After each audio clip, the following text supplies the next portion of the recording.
One of the most feared and brutal kings in history, on the 28th of January 1547, died inside the Palace of Whitehall. Henry VIII, following many years of physical and mental decline, died, surrounded by the Archbishop of Canterbury and some of his servants. Throughout his reign he had been a healthy and virtuous king, but then as the decades rolled on, he would become a man who was afflicted by smallpox, gout, obesity, and other conditions that led to his death. But the king would show his brutal side, and he would execute 2 of his own wives. But even in his final days, as death was approaching, the royal doctors were terrified of the king, and they would not even want to tell the king that death was coming. But the plan for Henry VIII following his death was to have a huge tomb that he would be buried inside of. But this was never made or finished, and this huge monument would be swapped out for today a tomb that is easy to miss. But what is the story of the tomb of King Henry VIII? After the death of King Henry VIII, the king's will said that he wanted to be buried alongside his 3rd wife, Jane Seymour, who gave the king his legitimate male heir and successor, King Edward VI. Edward, after Henry's death, immediately became king, and Henry had buried Jane inside of a vault in St. George's Chapel in Windsor, in the choir, following her death after giving birth to Edward. But Henry wanted to be buried also there, and this was only meant to be a temporary burial site.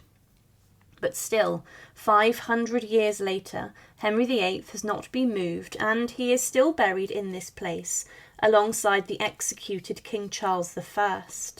But the remains of King Henry VIII have never been brought back out of the vault, and they still remain entombed inside of this place. But following the king's death, his body was then washed and embalmed with many different spices, and it would be encased in a lead coffin, which was traditional, and this would be very heavy.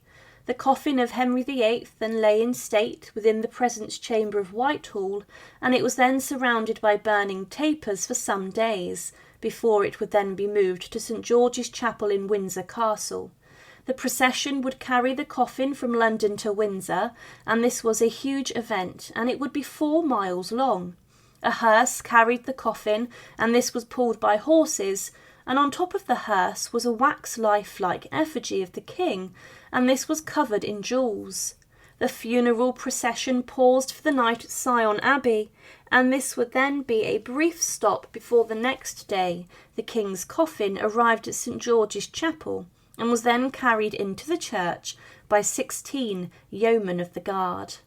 But it would then be carried into the church for the service, and then the coffin would be lowered into the vault, and the Bishop of Winchester, Stephen Gardiner, performed the funeral eulogy. The king's 6th wife, Catherine Parr, would witness the funeral from a special window the king had built for his 1st wife, and following the mass being held, the trumpets sounded, and the king's servants and officers of the household would then break their ceremonial staves of office and would throw these into the vault along with the coffin, and this meant that their duty was now over. The masses were said each day for the king's soul, and Henry VIII wanted this to happen every single day until the end of the world, and he left money for this.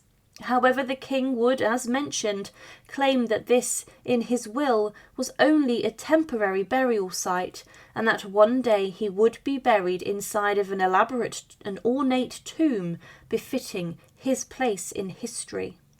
The king's tombs had been planned decades before the king died, and his parents, Henry VII and Elizabeth of York, were buried inside of a huge ornate memorial inside of Westminster Abbey. It was a lavish tomb, and Henry VIII wanted to be buried in this manner also. But Henry VIII planned to use a marble and black touchstone tomb, in the same as his father's, but he wanted it to be at least 25% bigger. And he would use an Italian sculptor to do this, and would argue with him, and then the plans were abandoned. But Henry would then consider giving another Italian some cash to create the monument, but in the years following his death, a researcher discovered that the king's prospective tomb would have actually looked like The plans stated that it would have been a huge monument decorated with large stones, white marble pillars, gilded angels and life-size effigies of Henry VIII and Jane Seymour, and the pair would then be buried in the tomb together. This would have also had a huge statue of Henry VIII riding on horseback under an arch, and this would have also had 144 brass figures on it. But Henry VIII's chief minister, Cardinal Wolsey, was working on this tomb for himself when he died in Leicester Abbey, but the king would keep parts of the plans and the tomb for himself. The tomb would also have a 9-foot-tall bronze candlestick on it, and the tomb would have been the grandest and most expensive in the whole of England, and this would have cost a fortune. But the effigy for the tomb was actually cast and polished whilst Henry VIII was alive, and other parts of his tomb were made, and then work continued on it following Henry's death. Edward VII tried to finish his father's tomb, but after his death, things came to an end.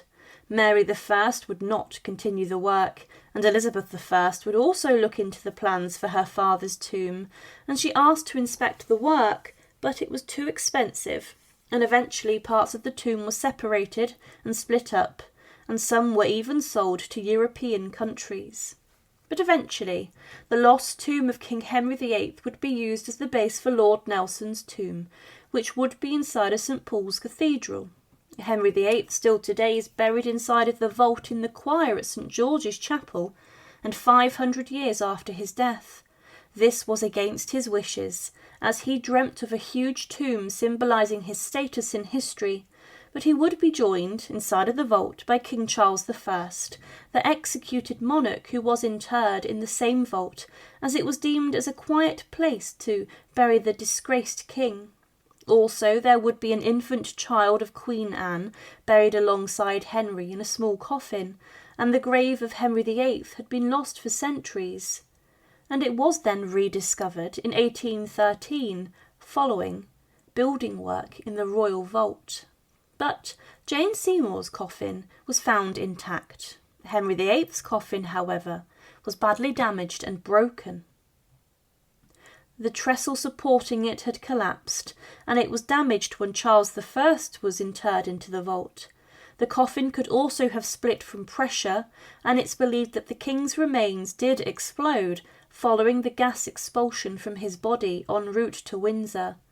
But marking Henry VIII's resting place today is a simple marble slab which states, "In a vault beneath this marble slab are deposited the remains of Jane Seymour, Queen of King Henry VIII, 1537.